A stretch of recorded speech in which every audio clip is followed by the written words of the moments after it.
are Canadian. The bootlegger's friend. Retail price in Anchorage, $7.50 a bottle. Retail price in a dry village, $100 easy. Yeah. The bottle dropped to the table, next to the gun. You talked to him? I tried. He shot out the headlights on my snow machine. Uh-huh. Town's tense. You know the Damp Act passed by only 5 votes.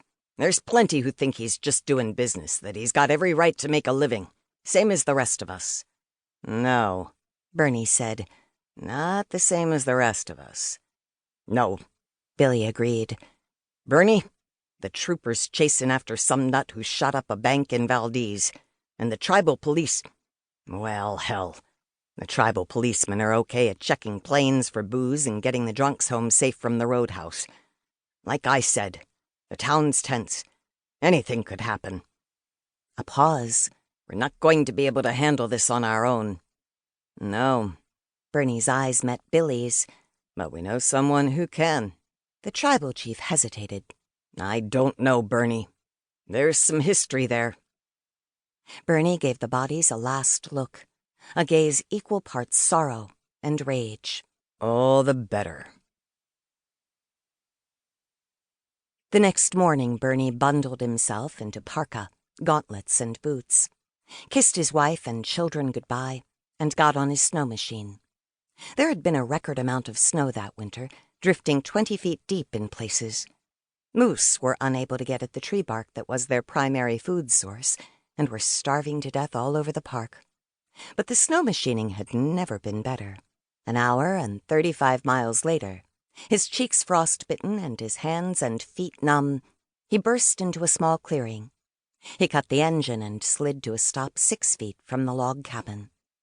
It sat at the center of a half-circle of small buildings, including a garage, a greenhouse, a cache, and an outhouse.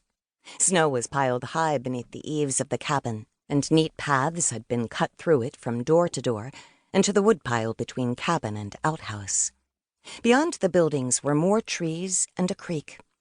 Beyond the creek, the ground fell away into a long, broad valley that glittered hard and cold and white in what there was of the Arctic noon sun, a valley that rose again into the Teglik foothills and the Quelaag mountain range.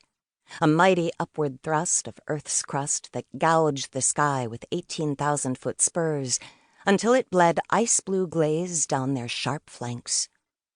It was a sight to steel the heart. Bernie Kozlowski would never have seen any of it if he hadn't dodged the draft all the way into British Columbia in 1970. From there it was but a step over the border into Alaska, and some fine, rip-roaring years on the Trans-Alaska Pipeline. By the time the line was finished, he had enough of a stake to buy the roadhouse, the only establishment legally licensed to sell liquor in the 20-million-acre park, and he settled down to marry a local girl and make babies and Boilermakers for the rest of his life. He sold liquor to make a living. He coached basketball for fun. He had so much fun at it that Naniltna High School's Canuyak Kings were headed for the Class C state championship, or they had been until Ted McToyak's resignation from the team. Bernie's eyes dropped from the mountains to the clearing. She hadn't been off the homestead in the last 4 feet of snow. He'd had to break trail with the machine a quarter of a mile through the woods. The thermometer mounted next to the door read 6 below. He knocked. No answer. Smoke was coming from both chimneys. He knocked again, harder. This time the door opened. She stood 5 feet tall and small of frame, dwarfed by the wolf-husky hybrid standing at her side. The wolf's eyes were yellow, the woman's hazel, both wary and hostile. The woman said, "What?" What? Bernie said. What am I doing here? What do I want? Whatever happened to this thing called love? He gave a hopeful smile. There was no response. Come on, Kate. How about a chance to get in out of the cold? For a minute he thought she was going to shut the door in his face. Instead, she stepped to one side. In. The dog curled a lip at him, and he took this as tacit permission to enter.